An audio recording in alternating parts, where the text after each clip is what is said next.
దేవునికి మహిమ కలుగునుగాక. మరి ఈ యొక్క ఉదయకాలం మందిరానికి కూడా వచ్చి మీ అందరికి నా వందనాలు. అందరికి ప్రైజ్ ది లార్డ్. ప్రభు మిమ్మల్ని దీవించునుగాక. దేవుడు ఈ వారం అంతా మనల్ని, మన సంఘాన్ని, మన కుటుంబాలను దేవుడు ఎంతగానో కాచి కాపాడాడు. ఈ పూట దేవుని వాక్యాన్ని విందాం. అందరం బైబిల్ గ్రంథాలు తెరిచి ప్రకటన గ్రంథం, అందరం బైబిల్ గ్రంథాలు తెరిచి ప్రకటన గ్రంథం 1వ అధ్యాయము 9, 10, 11 వచనాలు మొదటిగా చదువుదాం. మీ సహోదరుడును యేసును బట్టి కలుగు శ్రమలోను, రాజ్యములోను, సహనంలోను పాలివాడునైన యోహానను నేను దేవుని వాక్యము నిమిత్తమును యేసును గూర్చిన సాక్ష్యము నిమిత్తమును పద్మాసు ద్వీపమున పరవాసినైతిని. ప్రభు దినమందు ఆత్మవశుడనై ఉండగా బూరధ్వని వంటి గొప్ప స్వరము నీవు చూచుచున్నది పుస్తకములో వ్రాసి Ephesus, Smyrna, Pergamum, Thyatira, Sardis, Philadelphia, Laodicea అను 7 సంఘములకు పంపుమని చెప్పుట నా వెనుక వింటిని. హల్లెలూయా. ఈ పూట మరి ఈ యొక్క 7 సంఘాల గురించి మనం విందాం. అంటే ఒక సంఘం గురించి విని ఈ యొక్క మిగిలిన వారాల్లో ఈ 7 సంఘాల గురించి మరి దేవుని ప్రేరేపణతో, దేవుని ఆత్మతో నింపబడి పద్మాసు ద్వీపంలో చూడండి, రాజులు ఏం చేశారంటే, ఆ రోమ సైనికులు, రోమ సామ్రాజ్యం వాళ్ళు ఏం చేశారంటే, యోహాన్ని నూనెలో వేయించబడిన నూనెలో వేసినప్పటికీ యోహాను బ్రతికాడు. ఇంకా అనేక రకాల శిక్షలతో యోహాన్ని వేధించినప్పటికీ ఈ యోహాను బ్రతకడం, ఇతన్ని చంపలేకపోవడం వారు గమనించి ఇతనికి ఆకలి దప్పిక ఉండే స్థలములో ఇతను చంపివేయాలి అని చెప్పి మనుషులు లేని భయంకరమైన, అసలు నీరు కూడా దొరకని సముద్రం, చుట్టుముక్కల సముద్రం మధ్యలో ఒక ద్వీపం ఇప్పటి కూడా ఉంది. అది పాట్మాస్ అని మరి ఆ యొక్క స్థలం ఉంది, పద్మాసు ద్వీపము. చుట్టుపక్కల నలుమూలల సముద్రం దాగి ఉంది. ఆకలితో దప్పికతో ఈ యొక్క యోహాను చచ్చిపోతాడని చెప్పి తీసుకెళ్ళి ఆ పద్మాసు ద్వీపంలో వేశారు. పద్మాసు ద్వీపంలో వేసినప్పుడు దేవుడు ఎంత గొప్పవాడు చూడండి. ఎవరు లేని ఆ చోటికి చనిపోతాడు అని అనుకుంటున్న యోహాను గురించి అందరూ అనుకుంటున్నారు, కానీ ఎవ్వరు లేని ఆ స్థలానికి సాక్షాత్తు దేవుడే దిగి వచ్చాడు. హల్లెలూయా. దేవుని ఆలోచనలు, దేవుని ప్రేరేపణ యోహాను నింపినై. యోహాను పరవశుడైపోయాడంట. సంతోషించి ఒక స్వరం వినబడతా ఉంది, యోహాను, అపొస్తలుడైన యోహాను, నీవు విన్నది, చూచినది దేవుడు నీకు వినిపించబడుతున్నది. ఆ మాటలు 7 సంఘాలకు పంపించు అని చెప్పాడు. ఏ సంఘాలకు పంపించాలో వాటి పేర్లు కూడా ప్రభు చెప్పారు. ఆ సంఘాలకు తన ఆలోచన బట్టి కాదు, తన వాంఛని బట్టి కాదు, దేవుడు ప్రేరేపిస్తున్న హెచ్చరికలు, దేవుడు ప్రేరేపిస్తున్న ఆ మాటలు 7 సంఘాలు. ఆ 7 సంఘాలే ప్రకటన గ్రంథంలో చూస్తాం. అవి ఒక 7 దీపములుగా మనకు కనబడతాయి. ఈ 7 సంఘాలు గురించి వివరణ మనం చూస్తాం. అయితే ఆ మాటలు 7 సంఘాలకు పంపించమని దేవుడు అపోస్తలుడైన యోహానును పరిశుద్ధాత్మతో ప్రేరేపింపబడి రాయించినట్టుగా మనం చూస్తాం. దాంట్లో 7 సంఘాల గురించి ఏం చెప్పాడు, ఈ 7 సంఘాల గురించి మనమేం నేర్చుకోవాలి. ఇప్పుడు యెరూషలేము 12 గుమ్మముల గురించి విన్నాం. ఆ 12 గుమ్మములు నేర్పే ఆత్మీయ పాఠాల గురించి, వాటిని బట్టి మనం ఎలా జీవించాలో, ఎలా నడుచుకోవాలో విన్నాం. ఇప్పుడు ఈ 7 సంఘాల గురించి కూడా మనం విందాం. ఈ 7 సంఘాల గురించి దేవుడు దైవజనునికి ఏం ప్రేరేపించాడు, ఏమి రాయించి పెట్టాడు, మరి ఆయా సంఘాల ద్వారా మన సంఘం ఏం నేర్చుకోవాలి విందాం. మొట్టమొదటిగా ఏ సంఘానికి రాశాడు చూడండి 2వ అధ్యాయము మొదటి నుంచి 5వ వచనం వరకు. అమ్మ వినాలి, అందరూ వినాలి.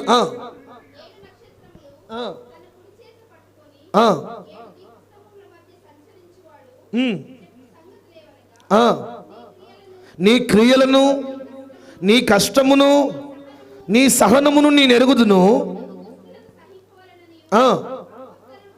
అపోస్తులు కాకయే తాము అపోస్తులమని చెప్పుకొని వారిని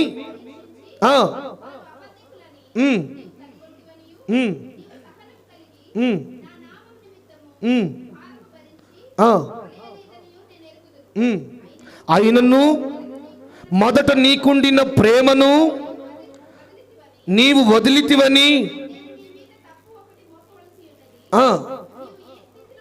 నీవు ఏ స్థితిలో నుండి పడిపోతివో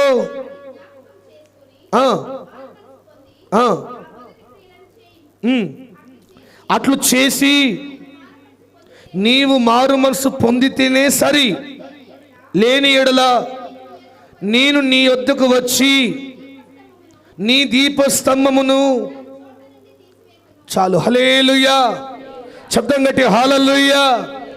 చాలా హెచ్చరికలతో కూడిన మాటలను దేవుడు అపోస్తలుడైన యోహానుకు ప్రేరేపించి రాయిస్తా ఉన్నాడు. కొద్దిమందికి యోహాన్ అంటే, బైబిల్లో 2 యోహాన్లు ఉన్నారు. అది మనం గమనించాలి. యేసు ప్రభుకు బాప్తిసం ఇచ్చిన ఎవరు? ఈ యోహాను కాదు. ఆయన బాప్తిసం ఇచ్చి యోహాను ఆయన వచ్చిన 6 నెలలకే శిరచ్ఛేదనం చేయబడి చంపబడ్డాడు. అంటే తల నరికివేసి చంపబడ్డాడు. ఈ యోహాను ఎవరు? అపోస్తలుడైన యోహాను. ఈ వ్యక్తి చంపివేద్దామని, ఈ యొక్క సేవకుని చంపివేద్దామని ఎన్ని ప్రయత్నాలు చేసినా బ్రతుకుతా ఉన్నాడు అని చెప్పి పద్మాసు ద్వీపంలో వేశారు. నీళ్లు లేని, ఆహారం లేని ద్వీపం అది. అటువంటి దీపం లేసి చచ్చిపోతాలే, ఒక మహా అంటే వారం 10 రోజులు ఉంటాడు, ఆహారం లేక నీళ్ళు లేకుంటే చచ్చిపోతాడు అనుకున్నారు. కానీ అక్కడి నుండే 7 సంఘముల గురించి చూడండి రాసేంత ఆ యొక్క కృప, ఆ పరవశాన్ని, ఆ పరిశుద్ధాత్మ నడిపింపును ఆ దీపం నుంచే పొందుకున్నాడు. హల్లెలూయా, చెప్పు గట్టిగా హల్లెలూయా, హల్లెలూయా. ప్రియమైన దేవుని బిడ్డలారా, మనుషులు మనల్ని తృణీకరిస్తున్నారంటే ఏదో మనం దేవుని ప్రణాళికకు దగ్గర అవుతున్నాం.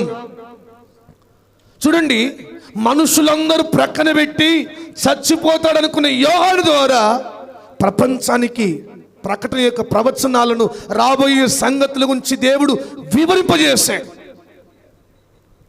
ఈరోజు మనం కూడా ఒకవేళ మనుషులు ప్రక్కన పెట్టినా, లోకస్తులు ప్రక్కన పెట్టినా, మన స్థితి మారదని వారు అనుకున్నా, మన దగ్గర దేవుడు ఏదో కార్యాన్ని జరిగించాలని మన ద్వారా మనము చేస్తున్న క్రియల ద్వారా దేవుని ఉద్దేశానికి దగ్గరగా నిలవాలని ప్రభు కోరుకుంటున్నాడు. ఆ యోహాన్ని ప్రేరేపించి పరిశుద్ధాత్మతో నింపి రాయించిన మాటలవి. తన ఆలోచనల నుంచి రాలేదు, తన కలములో నుంచి వచ్చిన తాను దేవుని ఆత్మతో నింపబడి రాశాడు. ఏం రాస్తా ఉన్నాడు? మొట్టమొదటిగా ఎఫెసు సంఘాన్ని గురించి రాస్తున్నాడు. ఎఫెసు సంఘం చాలా సీనియర్ సంఘం, చాలా పేరు పొందిన సంఘం. అది చాలా చూడండి వాక్యములో ఏమంటారు, మునిగి తేలిన సంఘం అది. ఆ సంఘం గురించి ఏం రాస్తా ఉన్నాడు? నీ యొక్క క్రియలు, నీ యొక్క సహనము నేను ఎరుగుదును. మీరు భారమును మోసే విషయంలో అలయలేదు, అంటే అలసిపోలేదు. మీరు అలాగ నిలబడ్డారు, అబద్ధికుల బోధన గుర్తించారు.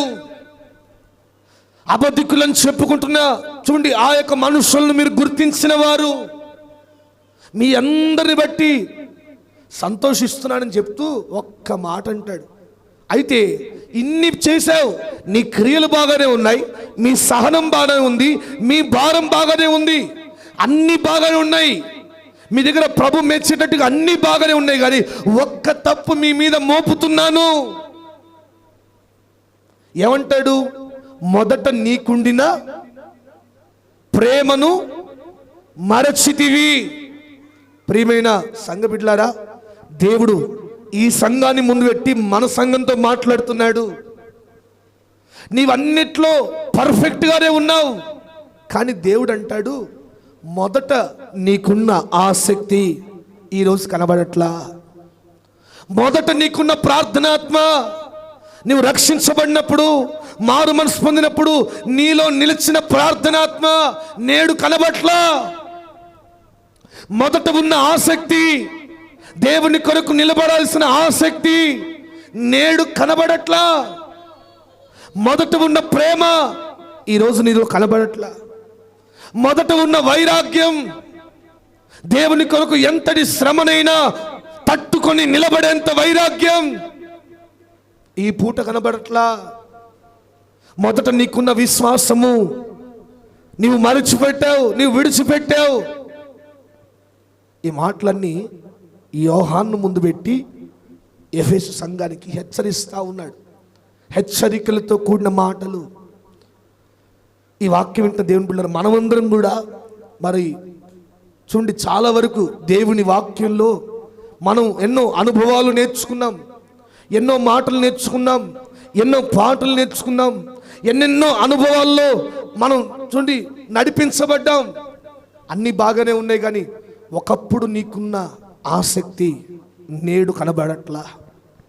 ఒకప్పుడు నీకున్న భారం, దేవుని కొరకు మోసేంత భారం, దేవుని కొరకు నడిచేంత భారం నేడు కనబడట్లా. ఆ మాట అంటూ ఈ తప్పు నీ మీద మోపుతా ఉన్నాను. నాకు ఆ యొక్క భారం అనేది, ఆ వైరాగ్యం అనేది, ఆ ప్రేమ అనేది, ఆ విశ్వాసం అనేది, ఆ ప్రార్థన కొరుకైన పరుగు నీలో కనబట్లా. ఈరోజు మన జీవితంలో కూడా ఒక్కసారి మనల్ని మనం స్వపరీక్ష చేసుకుంటే, మనల్ని మనం ఒకసారి సరిదిద్దుకోవడానికి ప్రయత్నిస్తే మన దగ్గర ఎన్నో లోపములు అయినప్పటికీ సాగిపోతున్నామంటే కేవలం పాటలు పాడినట్టుగా దేవుని కృపే. హల్లెలూయా, హల్లెలూయా, హల్లెలూయా. ఒకప్పుడు ఎలాగో జీవించిన నీవు ఈరోజు ఎందుకు ఇలా అయిపోయావు? నీ మొదటి స్థితిని మర్చిపోయావా? దేవుడు దీవించగానే విడిచిపెట్టావా? నీ విశ్వాసాన్ని ఎందుకు విడిచిపెట్టావు? నీ యొక్క భారాన్ని ఎందుకు నీ హృదయం నుంచి తొలగించుకున్నావు? ఒకప్పుడు భారం కలిగి నడిచిన నీవు ఎందుకు విడిచిపెట్టావు? ఆ మాటను రాస్తూ నీవు మారు మనసు పొంది, అదేంటి? ఆల్రెడీ మారు మనసు పొంది, ఆల్రెడీ బాప్తిసం తీసుకొని, ఆల్రెడీ పరిశుద్ధాత్మను పొంది అనేక సంవత్సరాలుగా వాక్యములో నడిపించబడుతూ నింపబడిన వ్యక్తులతో ఏమంటాడు? మరలా నువ్వు మారు మనసు పొందాలి, మరలా నువ్వు వాటిని విడిచిపెట్టి మరలా నువ్వు మారు మనసు పొందితేనే సరి, లేదంటే నీ దీపస్తంభాన్ని, నీ జీవితంలో ఉన్న ఆ చోటుని నేను తొలగిస్తానంటున్నాడు. అంటే అర్థం ఏంటి? దీపం అంటే మనం విన్నాం కదా, మన జీవితం, మన సాక్ష్యం, మనం పొందుకున్న ఆశీర్వాదాలని ఒక దీపస్తంభంగా నిలబడ్డాయి. ఈ పూట ప్రభు అంటున్నాడు, నీవు మారు మనసు పొందాలి, తిరిగి మారు మనసులోకి రావాలి, తిరిగి మొదట ఉన్న స్థితిలోకి రావాలి, మొదట పొందుకున్న అభిషేకాన్ని తిరిగి నీవు చవి చూడాలి, మొదట ఉన్న ఆత్మీయతలోకి రావాలి, మొదట నేర్చుకున్న అనుభవాల్లోకి మనం రావాలని ప్రభు కోరుకుంటున్నాడు. హల్లెలూయా, శబ్దం గట్టి హల్లెలూయా. దేవుడు నీకు ఎన్నెన్నో ఆశీర్వాదాలు ఇచ్చి, ఎన్నెన్నో యోగ్యతలను ఇచ్చి, ఎన్నెన్నో స్థానాలను, స్థాయిని ప్రభు నీకు ఇచ్చాడు కదా. మరి ఇవ్వకముందు ఎంత ప్రార్థన చేసావు? ఒకసారి నిన్ను నువ్వే కంపేర్ చేసుకో, నిన్ను నువ్వే పరిశీలించుకో. ఏంటి? దేవుడు నీకు స్థానం ఇవ్వక ముందుకు, స్థాయి ఇవ్వక ముందుకు, నీకు ఆశీర్వాదాలు లేనప్పుడు మొదట అసలు ఎందుకు భక్తుడు మొదట ఆ మాట అంటున్నాడు? మొదట నువ్వు ఎట్లా ఉన్నావు? మొదట ప్రార్థన పెట్టినప్పుడు ఏ విధంగా వచ్చావు? మొదట ఉపవాసం ఉన్నప్పుడు ఏ విధంగా ఉన్నావు? మొదట పరిశుద్ధాత్మను ఎలాగను పొందుకున్నావు? మొదట మందిరం కడుతున్నప్పుడు ఏ ఆసక్తిలో కనబడింది? ఇప్పటికీ నువ్వు కంపేర్ చేసుకో. ఇప్పుడు ఎలాగున్నావు?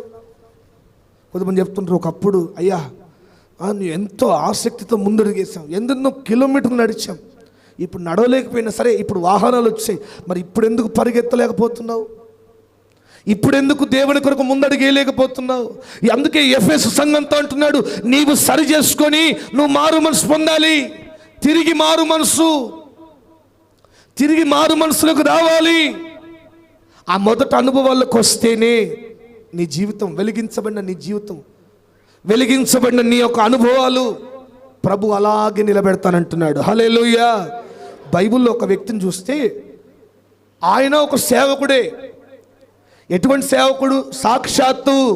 సాక్షాత్తు దేవుని మనస్సును ఎరిగి దేవుడు తన నోట ఉంచిన మాటను పలికిన సేవకుడు, ఒకప్పుడు నడిపించబడ్డ సేవకుడు, ఒకప్పుడు ముందడిగి వెళ్ళి ఇశ్రాయేలుకు బాలాకు ప్రవచించిన సేవకుడు ఆయన. ఎవరైనా బిలాం. ఆయన పేరు బిలాం. ఆయన సేవకుడు. అటువంటి బిలాము, దేవుడు చేతిలో సాధారణంగా వాడబడుతున్న బిలాము, దేవుని మాటలను పలుకుతున్న బిలాము, దేవుని ఆలోచనలు ఎరిగి నడిపించబడుతున్న బిలాము ఒక్కసారిగా పడిపోయినట్టుగా చూస్తాం. ఒక్కసారిగా పతనావస్థలకు వచ్చాడు. ఒక్కసారిగా తాను చెబితే వినాల్సిన జనాలు ప్రక్కన పెట్టేసి ఒక గాడిదతో బుద్ధి చెప్పుకునే స్థితికి వచ్చాడు. ఎందుకు అలా వచ్చాడు? తన నడిపింపును ఏవో అనుభవాలు పాడు చేశాయి. తన నడవడికని ఏవో పాడు చేస్తూ ఉన్నాయి. తన ప్రేరేపణను, తన పలకాల్సిన మాటను ఏవో త్రిప్పినాయి. శపించడానికి వెళ్ళాడు దేవుడు. అందుకనే గాడిదను ముందు పెట్టి తన సరి చేయాలనుకుంటున్నాడు.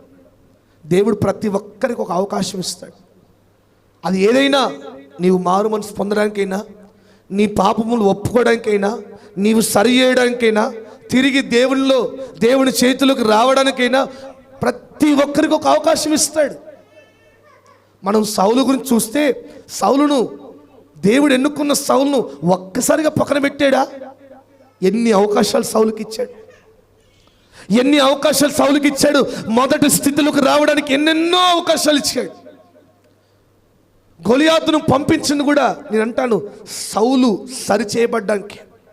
ఒకవేళ సౌలు ప్రార్థన చేసుకొని ముందడిగేస్తే దావీదు పక్షాన నిలబడిన దేవుడు సౌలు పక్షాన నిలబడేవాడు.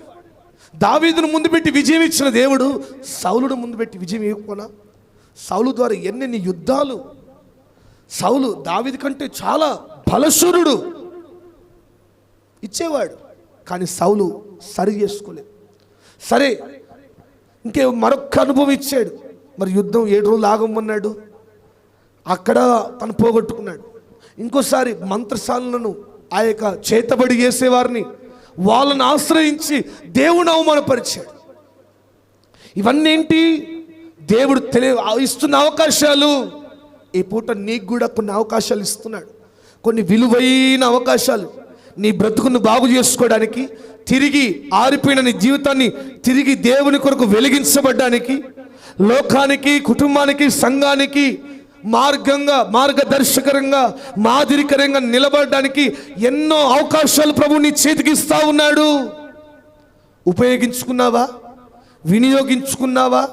నీ జీవితం ఎవ్వరు ఆర్పలేని గొప్ప దీపస్తంభంగా చూడండి, దీపస్తంభం మీద పెట్టిన దీపముగా దేవుడు మారుస్తాడు. అవకాశాలు ఇస్తున్నాడు. సౌలు పోగొట్టుకున్నాడు, కానీ దావీదు పోగొట్టుకున్నాడు. దావీదు మీద కూడా ఒక తప్పు మోపినప్పుడు దావీదు వెంటనే ఆ సింహాసనం నుంచి దిగి మోకాళ్ళ మీద ఉండి పశ్చాత్తపడినట్టుగా మనం చూస్తాం. సరే, ఈ అనుభవాలన్నీ ఏం నేర్పుతున్నాయి? ఎఫెసు సంఘం మనకు ఏం నేర్పుతా ఉందంటే, మొదట అనుభవంలోకి రావాలి, మొదట అభిషేకంలోకి రావాలి, మొదట ఉండిన స్థితి అంటే స్థితి అంటే ఒకప్పుడు అయ్యా పేదరికంలో ఉన్నాను, ఇప్పుడు కొంచెం ఏదో స్థితి మెరుగుపడింది, మళ్ళీ పేదరికంలోకి రమ్మంటావా? ఆ స్థితి కాదు, నీ ఆత్మీయ స్థితి. మొదట ఉన్న ఆ ప్రార్థన, మొదట గంట సేపు ప్రార్థన చేసేవాళ్ళు, గంట సేపు నీ ఇంట్లో ఎంత ఉదయకాలం లేచి ప్రార్థన చేసేవారు. ఈరోజు నువ్వు కనీసం 10 నిమిషాలు ప్రార్థన చేయడానికి కూడా నీకు ఓపిక లేనట్టుగా, సహనం లేనట్టుగా అయిపోతలేదు. ఒకప్పుడు ఎన్ని రోజులైనా ఉపవాసం ఉండడానికి తీర్మానించుకున్న వ్యక్తివి నీవు, కానీ ఈ పూట ఎందుకో ఒక్క పూట కూడా మనం దేవుని సన్నిధిలో గడపలేనట్టుగా, ఒక్క పూట కూడా కూర్చోలేని స్థితిలో పడిపోయావు. అంటే దాని అర్థం ఏంది? నీవు కూడా బిలాములాగా పడిన స్థితిలో ఉన్నావు. నీవు కూడా సౌలు వలె గుర్తించలేని ఆ మంద స్థితి వస్తుందేమో. దేవుడు అంటున్నాడు, దేవుడు వెంటనే నీ నుంచి అభిషేకాన్ని, నీ నుంచి ఆ యొక్క వెలిగించబడిన జీవితాన్ని తొలగిస్తాను అన్నట్లా నీవు మారు మనసు పొందాలి. ఆ మాటను చూడండి, 5వ వచనం చూడండి.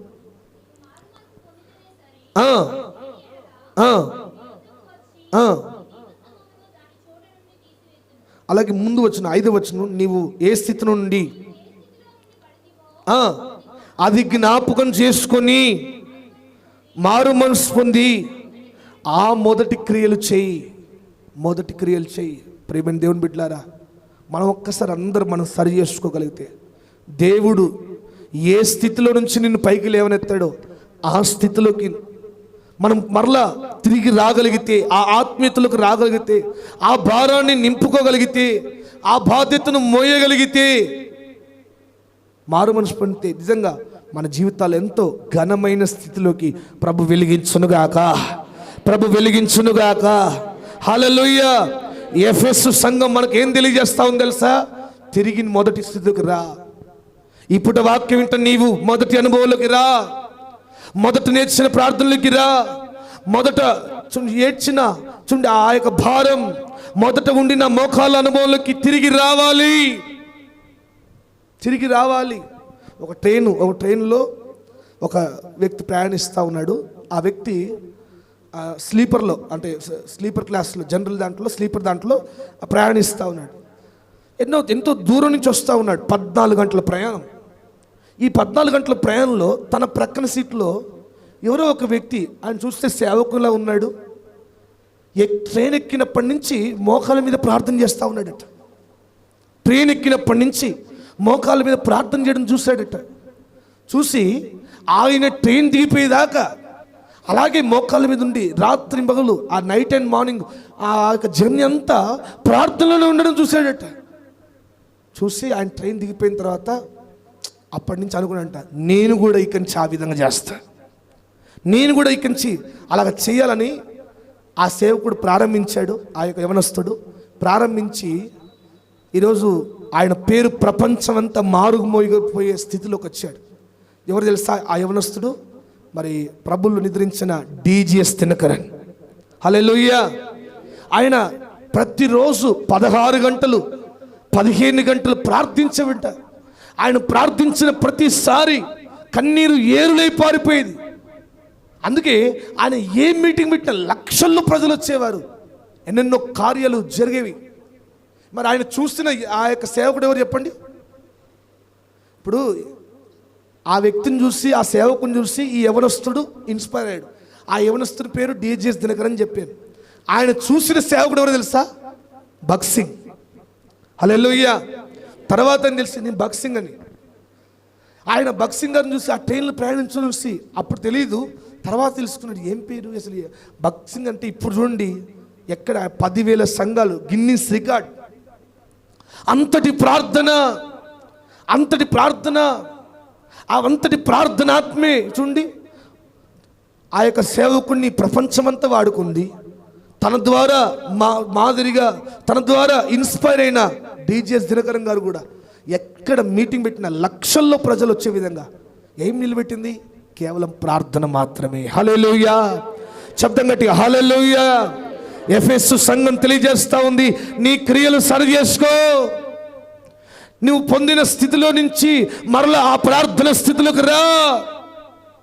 నువ్వు కోల్పోయిన అభిషేకాన్ని తిరిగి పొందుకొని నీ జీవితాన్ని తిరిగి పునర్ప్రారంభించగలిగితే నీ జీవితం బిలాము జీవితంలాగా పాడైపోదు, సౌలులాగా కోల్పోవు, దావీదులాగా వెలిగించబడతావు, దావీదులాగా అనేకులకు ఆశీర్వాదకరంగా మారుతావు. ఆ యొక్క అనుభవాల గురించి ఎఫెసు సంఘం తెలియజేస్తూ ఉంది. కనుక ప్రియమైన దేవుని బిడ్డలారా, ఎఫెసు సంఘం ద్వారా మనం కూడా ఆ మొదటి క్రియల్లో, ఆ మొదటి అనుభవాల్లో మనం నడిపించబడదుముగాక. హల్లెలూయా. రెండవదిగా ఇప్పుడు అది 4వ సంఘం గురించి విందాం. 4వ సంఘం ఏం పేరు చూడండి, 18వ వచనం, 2వ అధ్యాయము 18వ వచనం.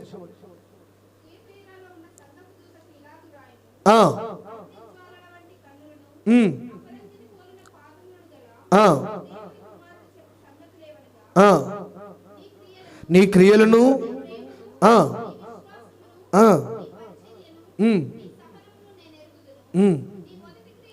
నీ మొదటి క్రియల కన్నా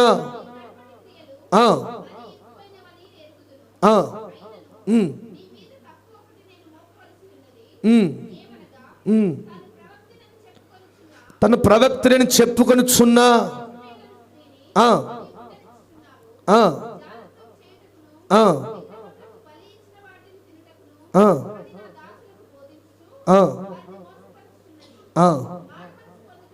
మారు మనసు పొందుటకు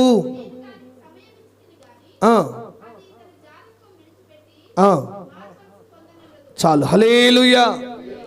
మొదటి సంఘం ఎఫెసు సంఘం, 4వది తుయతైరా. ఈ తుయతైరా సంఘం గురించి, ఆ సంఘపు అనుభవాల గురించి అపోస్తలుడైన యోహాను రాస్తా ఉన్నాడు. ఏమని రాస్తా ఉన్నాడు? నీ మొదటి క్రియల కంటే నీ కడిపటి క్రియలు చాలా మెరుగైనవి. అన్ని బాగానే ఉన్నాయి, కానీ నీ యొక్క స్థితిని గురించి కూడా ఒక తప్పు మోపవలసి ఉన్నది. ఏంటి? నీవు యెజబేలును స్త్రీను, అంటే జారత్వమును, విగ్రహమును అర్పించిన వాటిని తినుటయు. చూడండి, ఆ యొక్క హెచ్చరిక అంటే ఇవన్నీ ఏం తెలియజేస్తాడంటే, పాపమును విడిచిపెట్టమని నువ్వు చెప్పలేదు. తుయతైరా సంఘం గురించి దేవుడు మనతో మాట్లాడుతున్నాడు. ఏంటంటే, ఆ తుయతైరా సంఘంలో పాపం అలాగే నిలిచి ఉంది, జారత్వం అలాగే నిలిచి ఉంది, శాపం అలాగే నిలిచి ఉంది. వాటిని విడిచిపెట్టమని, వాటిని తొలగించుకోమని ఒక గద్దింపు గల బోధ, ఒక సరి చేసుకునే బోధ నీవు ఇవ్వలేదు. నీకు మారు మనసు పొందడానికి ఎన్నో అవకాశాలు ఇచ్చాను, కాబట్టి నీవు వాటిని తొలగించుకున్నావు, అయినా పొందలేదు. ఇదిగో నేను త్వరగా వస్తున్నాను, వాని క్రియల చొప్పున నేను ప్రతిఫలం ఇస్తాను. నువ్వు ఏ క్రియలైతే చేసావో, ఏ పాపపు క్రియలైతే చేసావో వాటిని బట్టి దేవుడు ప్రతిఫలం ఇస్తాడని గద్దిస్తూ ఉన్నాడు. చూడండి ప్రేమిని దేవుని బిడ్డారా, ఎఫెసు సంఘానికి ఏమో అవకాశాన్ని ఇస్తూ ఉన్నాడు, తుయతైరా సంఘానికి ఏమో ఏమంటున్నా తెలుసా? హెచ్చరిస్తూ ఉన్నాడు. నీ సంఘములో గద్దింపు చేయలేదు, నీవు ఆ గద్దింపు గల బోధకు నువ్వు అవకాశం ఇవ్వలేదు. వారు యెజబేలు స్త్రీ ఆ పాపమును అలాగే ఉండనిస్తూ ఉన్నారు, ఆ శాపములో నడుస్తూ ఉన్నారు. ఆ యొక్క అనుభవాల్లో జారత్వము, లోకానుసారమైన ఆచారాలు పాటించే విషయంలో వాళ్ళు అలాగా మునిగి తేలినా కూడా నీవు హెచ్చరించలేదు. ఇది అబద్ధ బోధ, గద్దించలేదు, గద్దించే బోధ నీవు చేయలేదు అని తుయతైరా సంఘం మీద తప్పు మోపుతా ఉన్నాడు. మరి ప్రియమైన దేవుని బిడ్డలారా, ఈ పూట మనల్ని మనం పరీక్షించుకుందాం. తుయతైరా సంఘం తెలియజేస్తూ ఉంది, పాపం మనలో నిలబడితే, శాపం మనలో నిలబడితే, జారత్వం మనలో నిలబడితే, లోక సంబంధమైన వాటికి మనం తలయొగ్గితే, అవన్నీ ఉంటే ఈ పూట విడిచిపెట్టు, ఈ పూట విడిచిపెట్టు. దేవుని రాకడ అతి సమీపంగా ఉంది. ఇజ్రాయెల్ దేశంలో 3వ మందిరం కట్టడానికి అన్ని సిద్ధమైపోతున్నాయి. మనం చూడండి, ఫోన్లు చూస్తే ఇరాన్ దేశము క్షమాపణ కోరుతుంది. ఇజ్రాయెల్ దేశం ఎంత చిన్న దేశం తెలుసా? ఇంతకుముందు చెప్పినట్టుగా హైదరాబాద్లో ఉన్నంత జనం కూడా లేరంట. మహా అయితే 1 కోటి మంది ఉంటారంట. మన హైదరాబాద్లో 1.5-2 కోట్ల మంది దాకా ఉన్నారు. ఇజ్రాయెల్ దేశంలో 1 కోటి మంది కూడా లేరు. కానీ ఇరాన్ దేశానికి చైనా సపోర్ట్గా ఉంది, ఇంకా గొప్ప గొప్ప దేశాలు సపోర్ట్గా ఉన్నాయి. ఒకేసారి 3000 రాకెట్లను ఇజ్రాయెల్ దేశం మీద పంపిస్తే అవి కింద పడి పేలకుండా ఆకాశంలోనే దాన్ని డైవర్ట్ చేసినట్ట. అంత టెక్నాలజీ, ఎంత టెక్నాలజీ! ఎట్లాగా మన దేశంలో ఇప్పుడు మొన్న పాకిస్తాన్తో యుద్ధం అయిందా, మనకు ఆయుధాలు పంపించింది ఇజ్రాయెల్ దేశం, సపోర్ట్గా నిలిచి ఆయుధాలు పంపించింది. అంత బలంగా 1,000,000 మంది కూడా లేరు యుద్ధంలో అన్ని దేశాలతో, పెద్ద పెద్ద చైనా దేశం సపోర్ట్గా ఉన్న ఇరాన్ దేశంతో కూడా యుద్ధం చేయడానికి వెనకడుగు ఎత్తలేదు, వెనకడుగు వేయట్లేదు. కారణం ఏంటి? దేవుడు ఇశ్రాయేల్ పక్షం నిలబడ్డాడు. హల్లెలూయా, హల్లెలూయా. ఈరోజు మనం కీర్తన చదివాం కదా, యెహోవా మమ్మను మరచిపోలేదు అన్నట్టుగా దేవుడు ఆ దేశాన్ని మర్చిపోలేదు యుద్ధంలో. కనుక ఏ క్షణములో ఆ యొక్క మరి అబ్రహాము అర్పించినట్టుగా, అబ్రహామును ఇస్సాకును అర్పించడానికి వెళ్ళాడు కదా, ఏ పర్వతం అది? హోరే పర్వతమా, మోరియా పర్వతం. ఇప్పుడు ఆ స్థలంలోనే సొలొమోను మందిరం కట్టాడు, ఆ స్థలంలోనే ఎజ్రా నెహెమ్యాలు తిరిగి యెరూషలేము గుమ్మం దాన్ని తిరిగి కట్టారు.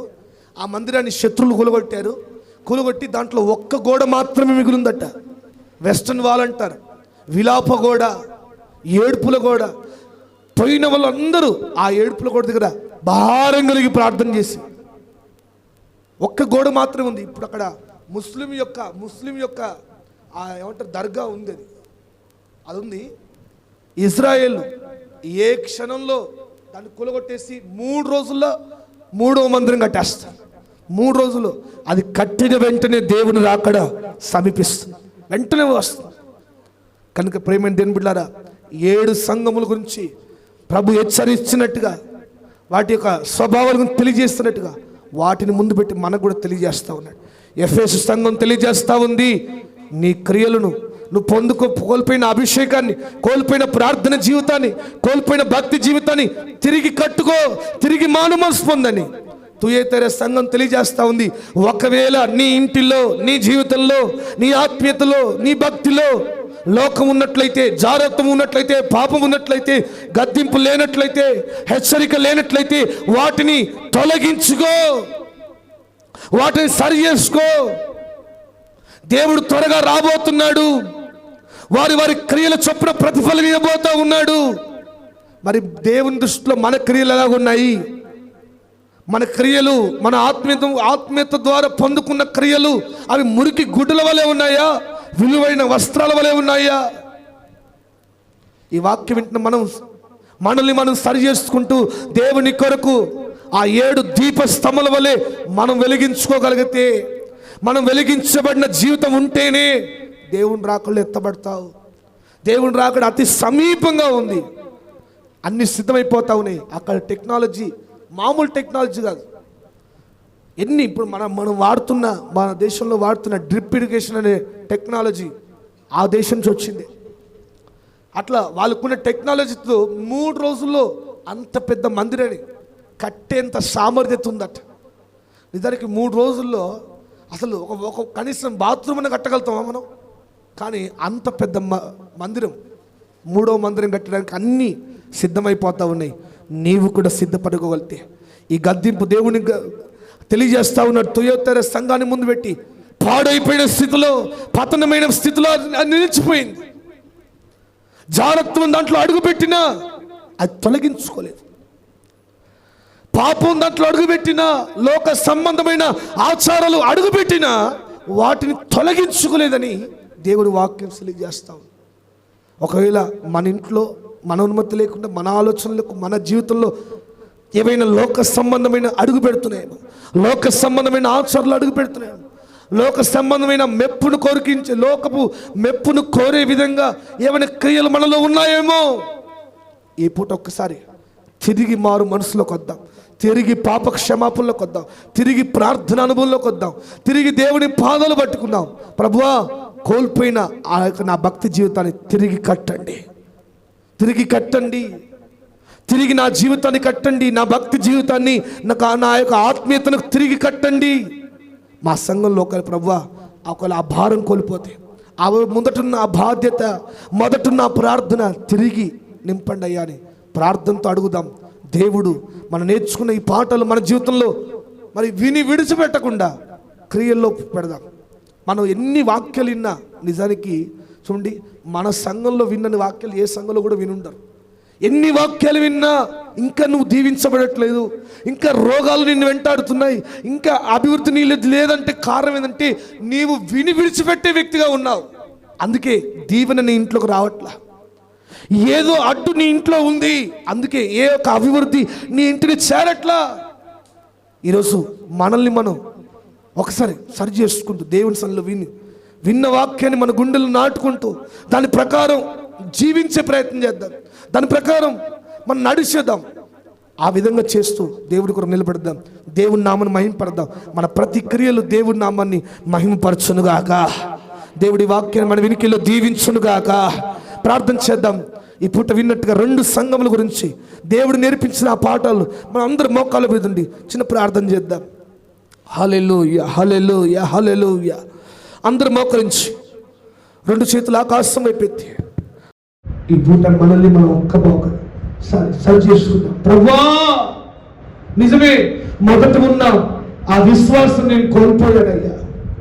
మొదట నీ కొరకు పరిగెత్తిన పరుగు, మొదట చేసిన భక్తి, మొదటుండిన భారం నేను పోగొట్టుకున్న స్థితిలో ఉన్నానేమో ప్రభువా, నన్ను జ్ఞాపకం చేసుకోండి.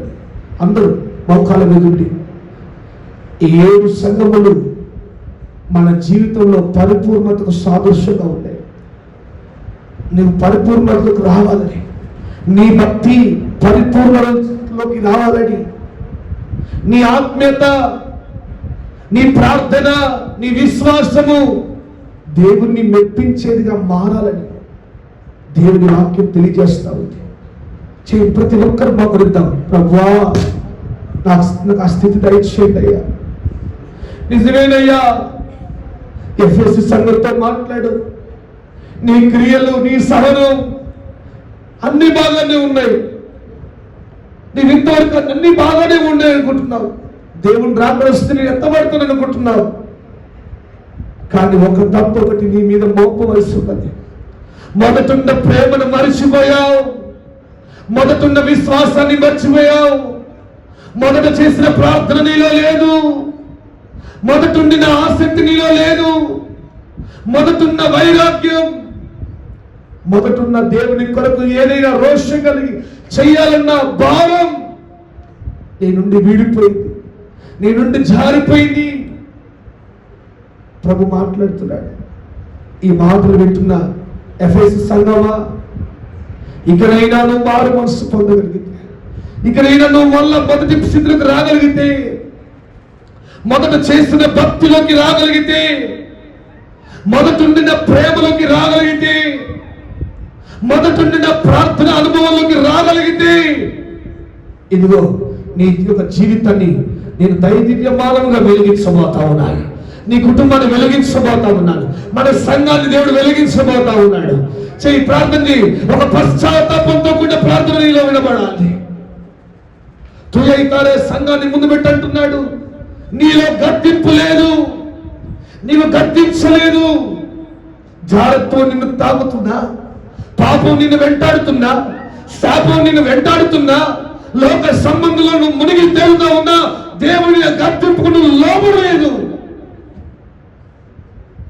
అందుకే నీకు అవకాశాలు ఇస్తా ఉన్నాను, నువ్వు వాటిని విడిచిపెట్టుకుంటున్నావేమో. ఎన్నెన్నో అనుభవాలు నీకు నేర్పిద్దాం అనుకుంటున్నాను, వాటిని విని విడిచిపెట్టే స్థితిలో ఉన్నావేమో. ఇప్పుడు అందరూ మోకరించి 2 చేతులు ఆకాశం వైపెత్తి, దేవుడు నీకు ఇచ్చిన ఆయుష్ను బట్టి, దేవుడిని బ్రతికించాడంటే ఎన్నెన్నో మరణాలు మనం వింటున్నాం, ఎన్నెన్నో ప్రమాదాలు, ఎన్నెన్నో రోగాలతో, అనారోగ్యాలతో మరణాలు మనం వింటున్నాం. నువ్వు బ్రతికించబడ్డావంటే దేవుని కొరకు నిలబడ్డానికి, దేవుని కొరకు నిలబడ్డానికి. నువ్వు బ్రతికించబడ్డావంటే దేవుని పని చేయడానికే. దేవుడు నీకు మరలా నువ్వు కోల్పోయిన స్థితి నీకు ఇస్తున్నాడంటే నీ ద్వారా దేవునికి పని ఉంది, నీ ద్వారా దేవునికి మెప్పు రావాల్సి ఉంది, మహిమ రావాల్సి ఉంది. సరి చేసుకో. ఒక పశ్చాత్తాపంగా మొదట కోల్పోయిన భక్తి, మొదట ఉన్న ఆ వైరాగ్యం, మొదట ఉండాల్సిన ఆ ప్రార్థన ఇప్పుడు ప్రభువా నాకు దయచేయి, నాకు దయచేయి. గనులైన వారే గతించిపోయిన, ధనవంతులే మరణించిన, ఎంత తగిన భారమైనప్పటికీ మమ్మల్ని కనికరించావు ప్రభా. ఆ దినములు పొడిగించావు, ఆ దినములు పొడిగించావు, ఆ దినములు పొడిగించి మమ్మల్ని నడిపించావయ్యా. ప్రార్థన చేద్దాం. వాక్యం ధ్యానిస్తూ ఎలాంటి ప్రార్థన చేస్తాం. ఇప్పుడు దేవుడు మనతో మాట్లాడినట్టుగా ఎఫెసు సంఘం నుంచి మొదట ఉండాల్సిన స్థితిని తిరిగి రావాలని, తుయతైన సంఘం నుంచి పాపమును, జాగ్రత్తను, లోక శ్రమను విడిచిపెట్టమని ఆ యొక్క పశ్చాత్తాపంతో మనం నడుస్తున్నట్టుగా ప్రార్థన చేద్దాం.